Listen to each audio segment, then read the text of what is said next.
Hello നമസ്കാരം, എല്ലാവർക്കും challenger ആപ്പിലേക്ക് സ്വാഗതം. ഞാൻ അനന്തു.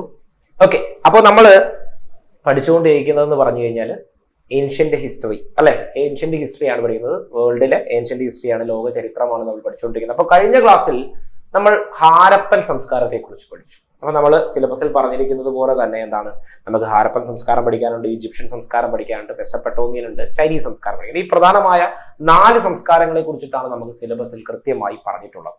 ഓക്കെ, അപ്പോൾ ഈ ഓരോ സംസ്കാരങ്ങളും നിങ്ങൾ പഠിക്കുമ്പോൾ അതിനകത്ത് ശ്രദ്ധിക്കേണ്ട ഒരു കാര്യം, ഇതിനകത്ത് കോമൺ ഫാക്ടറിൽ നിങ്ങൾ ശ്രദ്ധിക്കേണ്ട ഒരു കാര്യം ഒന്ന് എന്താണ്, ഓരോ സംസ്കാരക്കാരും അവർ കൊണ്ടുവന്ന ജീവിത രീതി, അവരുടെ ഭക്ഷണ രീതി, കാർഷിക രീതി, ഇത്തരം കാര്യങ്ങളും പിന്നെ അവിടെ നിന്ന് ലഭിച്ചിട്ടുള്ള തെളിവുകൾ എന്തെങ്കിലും ഉണ്ടെങ്കിൽ അതെന്തൊക്കെയാണ്, ഇത്തരം കാര്യങ്ങൾ എന്താണ് നിങ്ങൾ കാറ്റഗറൈസ് ചെയ്തിരുന്നത്. അപ്പൊ നമ്മൾ ലാസ്റ്റ് സെഷനിൽ ഡിസ്കസ് ചെയ്ത പോലെ തന്നെ എന്താണ് ഈ ഹാരപ്പൻ സംസ്കാരം എന്ന് പറയുന്നതിന്റെ ഓരോ പ്രത്യേകതകളും കൃത്യമായിട്ട് നമ്മൾ ഹെഡ്ലൈൻ ഇട്ട് പഠിച്ചു. അതുപോലെ തന്നെ ആയിരിക്കണം എന്ത് ഇന്ന് നമ്മൾ ഡിസ്കസ് ചെയ്യാൻ പോകുന്ന ഈ ഈജിപ്ഷ്യൻ സംസ്കാരം എന്ന് പറയുന്ന പ്ലോട്ട് കൂടി നിങ്ങൾ പഠിക്കാനായിട്ട്. ഓക്കെ, അപ്പൊ നമുക്ക് നേരെ ക്ലാസ്സിലേക്കാണ്.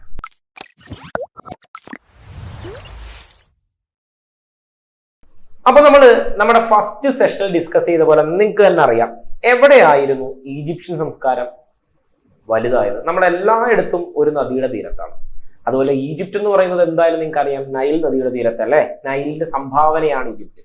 അപ്പോ നൈൽ നദിയുടെ തീരത്ത് കരയിൽ നിന്നും ഡെവലപ്പ് ചെയ്തിട്ടുള്ള ഒരു സംസ്കാരം, ആഫ്രിക്കൻ ഭൂഖണ്ഡത്തിന്റെ വടക്കു ഭാഗത്ത്, ആഫ്രിക്ക എന്ന് പറയുന്ന സ്ഥലം ഇപ്പൊ നിങ്ങൾ വേൾഡ് മാപ്പ് എടുത്ത് നിങ്ങളുടെ മുമ്പിലേക്ക് വെച്ച് കഴിഞ്ഞാൽ പഠിക്കാൻ ഏറ്റവും എളുപ്പമുള്ള സബ്ജക്റ്റുകളിൽ 2 എണ്ണമുണ്ട്. ഒന്ന് ഹിസ്റ്ററി, മറ്റൊന്ന് ജിയോഗ്രഫി അല്ലെ. അപ്പൊ നിങ്ങൾ മാപ്പ് എടുത്ത് നോക്കണം, ഏതാണ്ട് നമ്മുടെ ഇന്നത്തെ ആഫ്രിക്ക. ഓക്കെ, ഇവിടെ നമ്മളുടെ ഇന്ത്യ ഇരുന്ന് കഴിഞ്ഞാൽ ഏതാണ്ട് ഇവിടെ ആയിട്ടിരിക്കുന്ന ഇങ്ങനെ ഇരിക്കുന്ന ഒരു സാധനമാണ് ആഫ്രിക്ക.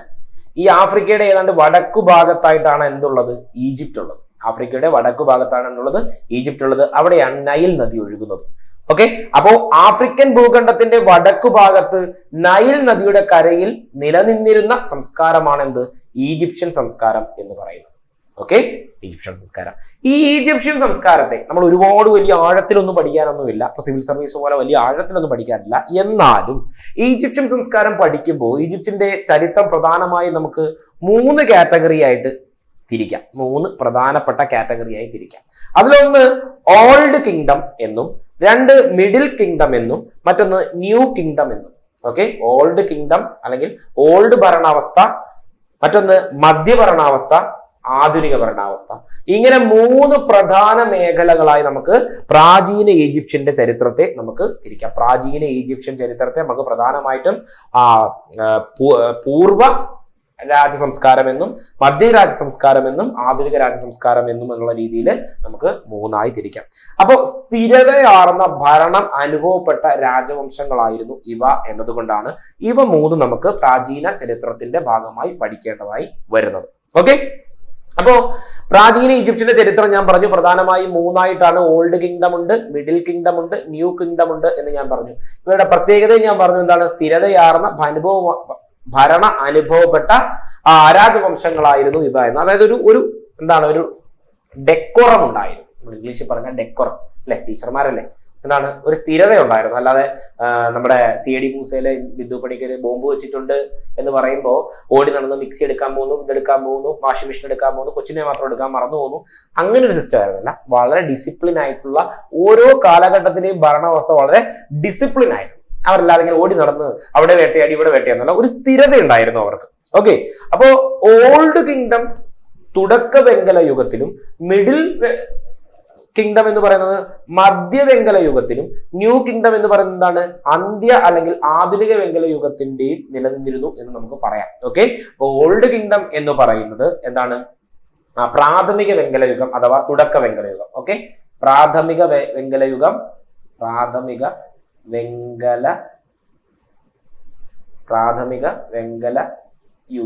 എന്നും, മിഡിൽ ആണെന്നുണ്ടെങ്കിൽ എന്താണ്, മധ്യ വെങ്കല യുഗം എന്നും, ന്യൂ ആണെന്നുണ്ടെങ്കിൽ ആധുനിക അഥവാ അന്ത്യ വെങ്കല യുഗം എന്നും നമുക്ക് പറയാം. ഓക്കെ, ആധുനിക അഥവാ അന്ത്യ വെങ്കല യുഗം എന്ന് പറയാം. ഓക്കെ, അപ്പൊ പ്രാഥമിക വെങ്കല യുഗമുണ്ട്, മധ്യകാല വെങ്കല യുഗമുണ്ട്, ആധുനിക. അപ്പൊ എന്താണ്, ഓൾഡ് കിങ്ഡം എന്ന് പറയുന്നത് പ്രാഥമിക വെങ്കല യുഗത്തിന്റെയും മിഡിൽ കിങ്ഡം എന്ന് പറയുന്നത് മധ്യവെങ്കല യുഗത്തിലും ന്യൂ കിങ്ഡം എന്ന് പറയുന്നത് അന്ത്യവെങ്കല യുഗത്തിലുമാണ് നിലനിന്നിരുന്നത് എന്ന് മനസ്സിലാക്കണം. അപ്പൊ അവയ്ക്കിടയിൽ എന്താണ് അസ്ഥിരമായ ഒരു കാലഘട്ടം കൂടി ഉണ്ടായിരുന്നു. അതായത് ഈ പറയുന്ന ഓരോ കിങ്ഡങ്ങൾക്ക് ഇടയിലും ഈ പറയുന്ന ഓരോ കിങ്ഡത്തിനിടയിലും എന്താണ് അസ്ഥിരമായ ഒരു കാലഘട്ടം. അപ്പം ഓൾഡ് കിങ്ഡം എടുത്ത് അതിൽ നിന്നും മിഡിൽ കിങ്ഡത്തിലേക്ക് വരുമ്പോൾ ഈ ഓൾഡ് കിങ്ഡത്തിന്റെ ഫേസിൽ നിന്നും മിഡിൽ കിങ്ഡത്തിന്റെ ഫേസിലേക്ക് വരുമ്പോൾ ഇതിന്റെ ഇടയ്ക്ക് ഒരു ഇന്റർമീഡിയറ്റ് കാലഘട്ടമുണ്ട്. അതുപോലെ മിഡിൽ കിങ്ഡത്തിൽ നിന്നും ന്യൂ കിങ്ഡത്തിലേക്ക് വരുമ്പോൾ അവിടെയും എന്തുണ്ട്, ഒരു ഇന്റർമീഡിയറ്റ് കാലഘട്ടമുണ്ട്. അതായത് ഭരണം ചേഞ്ചായി അതിനിടയ്ക്ക് ഉണ്ടാകുന്ന ചില അസ്വാരസ്യങ്ങൾ ഉണ്ടാകുന്ന കാലഘട്ടം. അതിന്റെ ആഴത്തിലൊന്നും നിങ്ങൾ പഠിക്കേണ്ട, അതെന്താണെന്ന് ജസ്റ്റ് മനസ്സിലാക്കുക.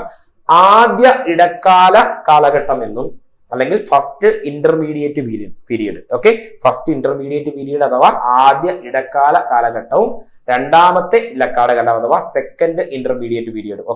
അപ്പം ഇതെന്ന് പറയുന്നത് ഫസ്റ്റ് ഇന്റർമീഡിയറ്റ് കാലഘട്ടം എന്നും ഇത് സെക്കൻഡ് ഇന്റർമീഡിയറ്റ് കാലഘട്ടം എന്നും പറയാം.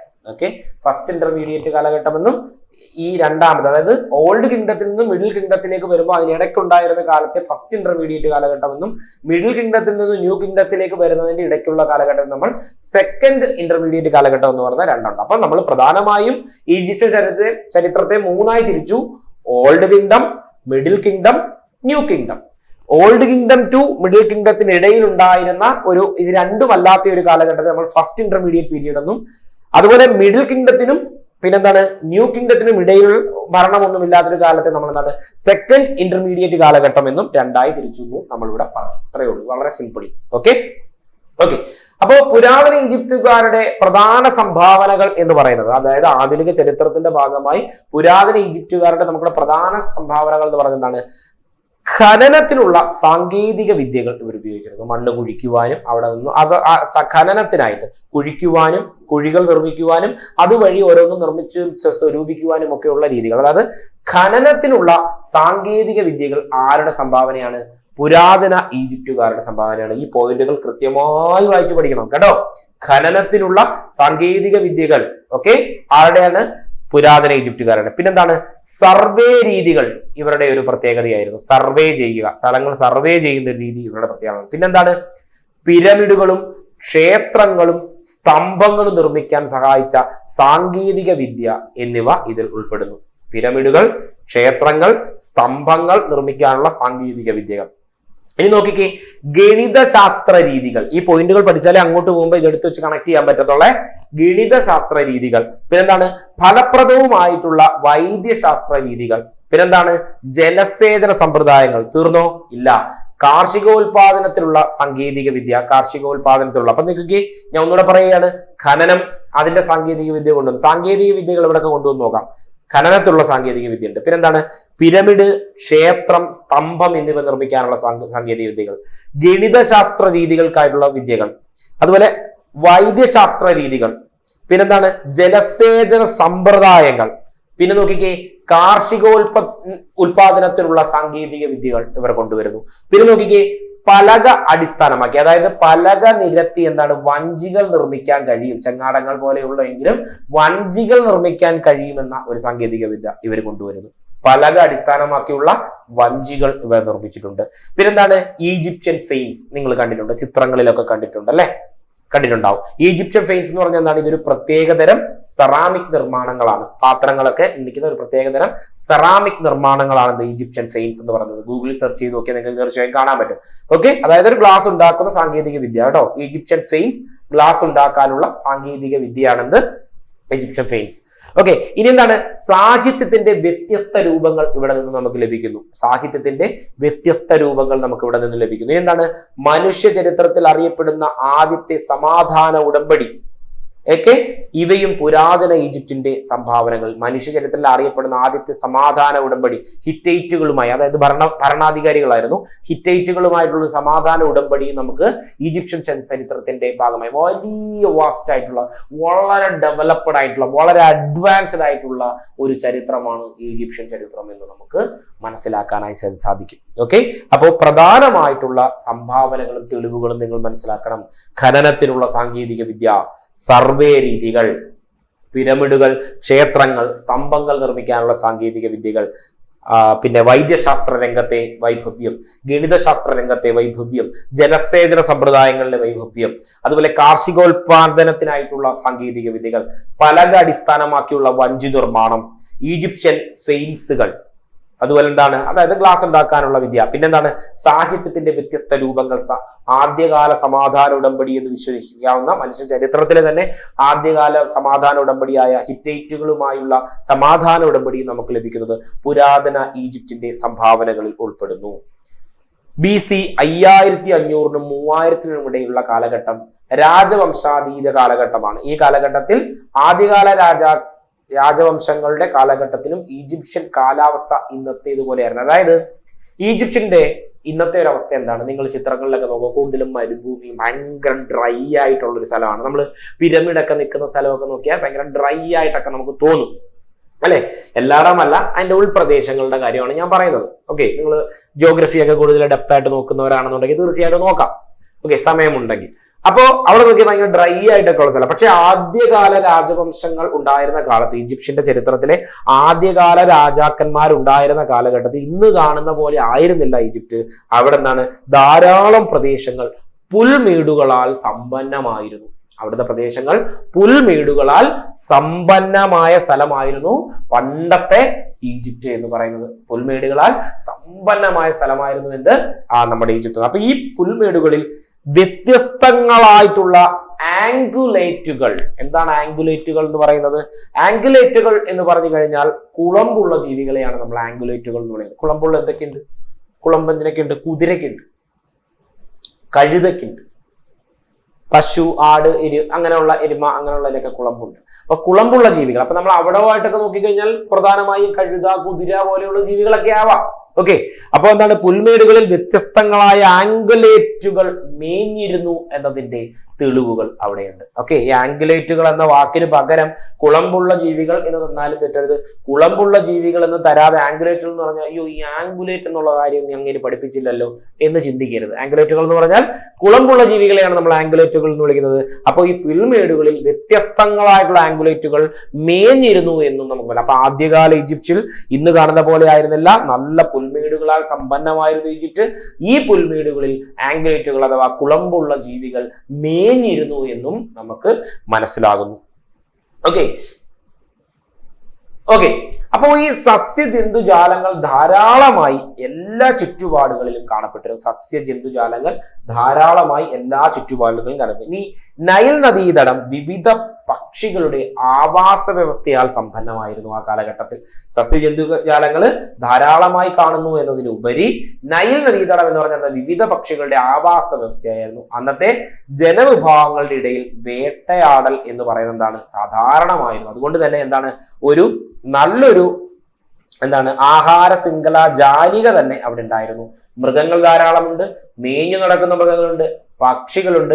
ഈ ജനമെല്ലാം എന്താണ്, അത്യാവശ്യം നല്ല രീതിയിൽ വേട്ടയാടി ജീവിച്ചിരുന്നവരുമാണ് എന്നാണ് നമ്മൾ ഇവിടെ മനസ്സിലാക്കുന്നത്. ഇനി എന്താണ്, മനുഷ്യർ പല മൃഗങ്ങളെയും ഇണക്കിയെടുത്തതും ഈ ഒരു കാലഘട്ടത്തിന്റെ അല്ലെങ്കിൽ ഈ ഒരു സംസ്കാരത്തിന്റെ ഏറ്റവും വലിയ സംഭാവനയാണ്. മനുഷ്യർ പല മൃഗങ്ങളെയും എന്താണ്, ഇണക്കിയെടുത്തതായി നമുക്ക് കാണാനായി സാധിക്കും.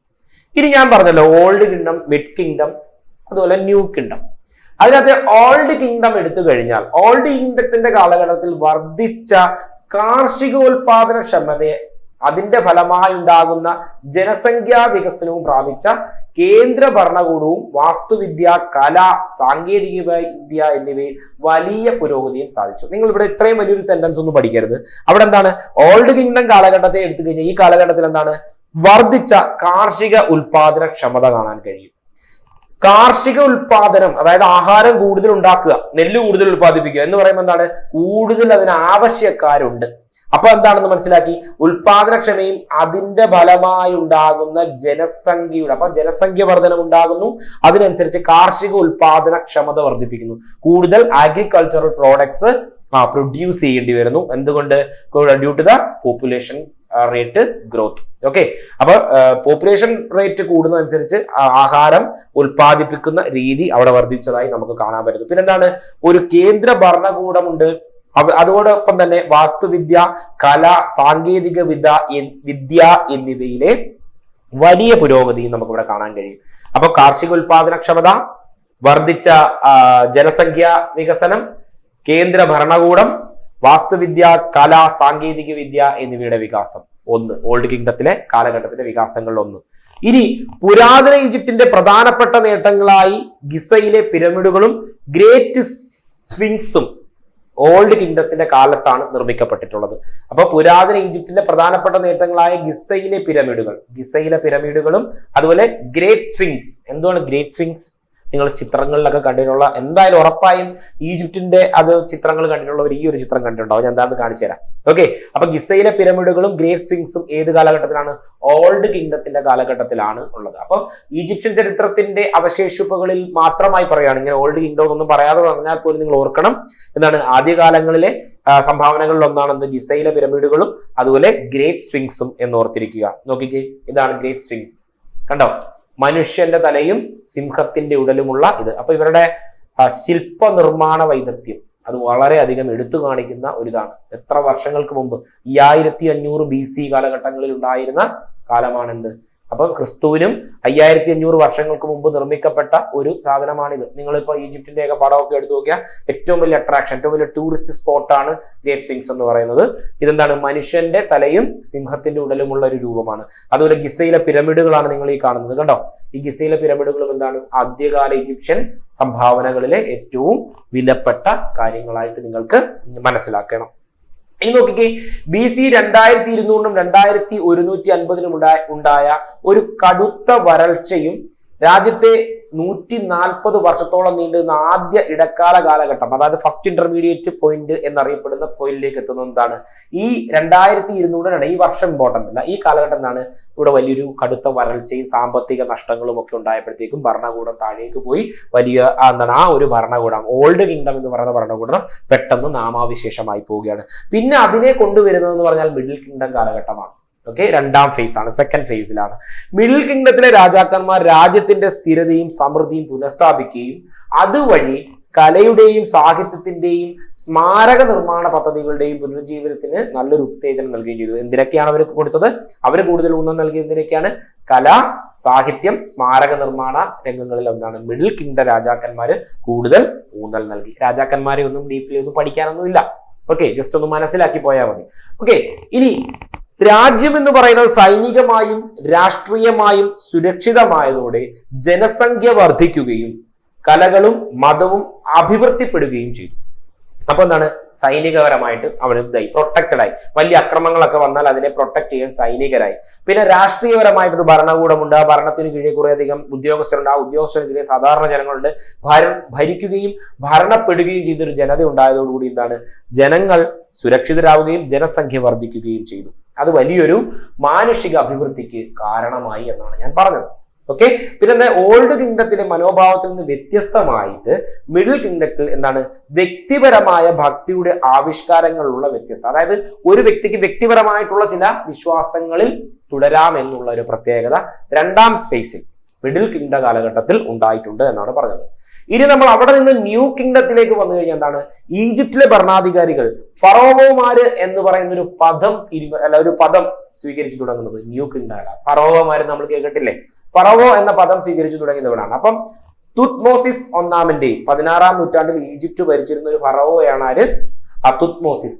ഈ തുത്മോസും അദ്ദേഹത്തിന്റെ ചെറുമകനായിരുന്ന തുത്മോസിസ് മൂന്നാമനും കീഴിൽ നടത്തിയ സൈനിക പ്രചാരണങ്ങൾ ഈജിപ്റ്റ് കണ്ട ഏറ്റവും വലിയ സാമ്രാജ്യത്തിലേക്ക് നയിച്ചതും ഈലകാണ്ട്. അപ്പം ഈജിപ്ഷ്യൻ വംശം ഒരു വലിയ കാലഘട്ടത്തിലേക്കും വലിയൊരു ഭരണ നൈപുണ്യത്തിലേക്കും പോകുന്നത് ന്യൂ കിങ്ഡത്തിന്റെ കാലഘട്ടത്തിലാണ് എന്നത് ഓർത്തിരിക്കുക. ഇവിടെ മുതലാണ് എന്തുണ്ട്? ഫറോവോ എന്ന് പറയുന്ന ഒരു പദം ഇവര് സ്വീകരിച്ച് തുടങ്ങിയത്. അപ്പൊ തുത്മോസിസ് ഒന്നാമൻ 16-ാം നൂറ്റാണ്ടിൽ ഈജിപ്റ്റ് ഭരിച്ച ഫറോവയാണ് ആര്? തുത്മോസിസ് ഒന്നാമൻ. അദ്ദേഹത്തിന്റെ ചെറുമകനാണ് ആര്? തുത്മോസിസ് മൂന്നാമൻ. അവരുടെ കീഴിൽ എന്താണ്? വലിയൊരു സൈനിക പ്രചാരണങ്ങൾ ഈജിപ്റ്റ് കണ്ട ഏറ്റവും വലിയ സാമ്രാജ്യത്വത്തിലേക്ക് നയിച്ച ഒരു കാലഘട്ടമാണ്. ഇനി ഓർക്കേണ്ട ഇവിടുത്തെ ഒരാളാണ് ഈ അമുൻ എന്ന് പറയുന്ന ദൈവം. ഇത് ഇവരുടെ ഒരു ദൈവം കേട്ടോ. ഈ ചിത്രത്തിൽ കാണുന്നത് ഇവരുടെ ഒരു ദൈവത്തെയാണ് നിങ്ങൾ ഈ ചിത്രത്തിൽ കണ്ടുകൊണ്ടിരിക്കുന്നത്.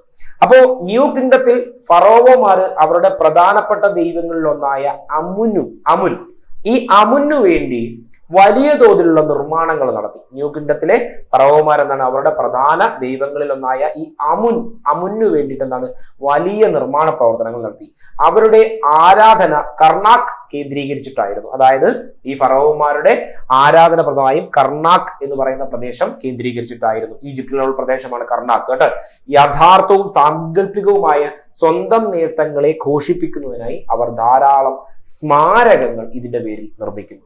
ഒരുപാടധികം സ്മാരകങ്ങൾ ഇവർ നിർമ്മിക്കുന്നു. അങ്ങനെ ഈജിപ്ത് ഇതുവരെ നിർമ്മിച്ചതിൽ വെച്ച് ഏറ്റവും വലിയ ക്ഷേത്രമായ കർണാക്ക് ക്ഷേത്രം ഇതിന്റെ ഭാഗമായി നിർമ്മിക്കപ്പെട്ടതാണ്. കർണാക്ക് ക്ഷേത്രം ഇതിന്റെ ഭാഗമായി നിർമ്മിക്കപ്പെട്ടത്. അപ്പോൾ ഈ ന്യൂ കിങ്ഡത്തില് ഫറോവമാരുടെ പ്രധാനപ്പെട്ട ദൈവങ്ങളിൽ ഒന്നായ ഇതാണ് അവരുടെ ദൈവം കേട്ടോ, അമുൻ എന്നാണ് ഇതിനെ പറയുന്നത് കേട്ടോ. കൃഷ്ണൻ, ശിവൻ എന്നൊക്കെ നമ്മൾ, അല്ലെങ്കിൽ യേശു, നബി എന്നൊക്കെ നമ്മൾ പറയും പോലെ ഈ ഫറവോമാരുടെ അല്ലെങ്കിൽ അവരുടെ വംശത്തിന്റെയും ദൈവമായിരുന്നു അമുൻ. ഈ അമുന്റെ നിർമ്മാണങ്ങൾ അതിന്റെ പേരിൽ ഒരുപാടധികം സ്മാരകങ്ങൾ അവർ നിർമ്മിക്കുന്നു, ക്ഷേത്രങ്ങൾ അവർ നിർമ്മിക്കുന്നു. അതിൽ ഏറ്റവും ഈജിപ്തിന്റെ ഇതുവരെ നിർമ്മിച്ചിട്ടുള്ള ചരിത്രങ്ങളിലെ ഏറ്റവും വലിയ ക്ഷേത്രമായ കർണാക്ക് ക്ഷേത്രം ഇത്തരം സംഭാവനകളിൽ ഒന്നാണ്. ഇതാണ് കേട്ടോ കർണാക്ക് ടെമ്പിൾ. ഓക്കെ, കർണാക്ക് ടെമ്പിൾ ആണ് നിങ്ങൾ ഈ കാണുന്നത്. അന്നത്തെ കാലത്ത് നിർമ്മിച്ചതാണ്. ഓക്കെ. ഇനി നോക്കിക്കേ, ഹൈറോഗ്ലിഫിക്സ് നിങ്ങൾ കേട്ടിട്ടുണ്ട്. ഹൈറോഗ്ലിഫിക്സ് ഒരുവിധം അത്യാവശ്യമൊക്കെ നമ്മൾ 8ാം ക്ലാസ്സും 7ാം ക്ലാസ്സിലും ഒക്കെ നമ്മൾ കേട്ടിട്ടുള്ള ഒരു വാക്കായിരിക്കും ഹൈറോഗ്ലിഫിക്സ്. പ്രാചീന ഈജിപ്ഷ്യൻ ജനത ഒരു എഴുത്തു വിദ്യ രൂപപ്പെടുത്തിയിരുന്നു. ഇതിനെ അറിയപ്പെടുന്ന പേരാണെന്ത്?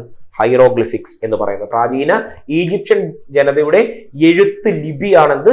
ഹൈറോഗ്ലിഫിക്സ് എന്ന് പറയുന്നത്. വിശുദ്ധമായ എഴുത്ത് എന്ന ആണ് ഈ വാക്കിന്റെ അർത്ഥം. ഹൈറോഗ്ലിഫിക്സ് എന്ന് പറഞ്ഞാൽ വിശുദ്ധമായ എഴുത്ത് എന്നാണ് ഈ ഒരു വാക്കിന്റെ അർത്ഥം. വിശുദ്ധമായ എഴുത്ത് എന്നാണെന്ത്? ഹൈറോഗ്ലിഫിക്സ് എന്ന ഈ ഒരു പദത്തിന്റെ അർത്ഥം. ഓക്കെ.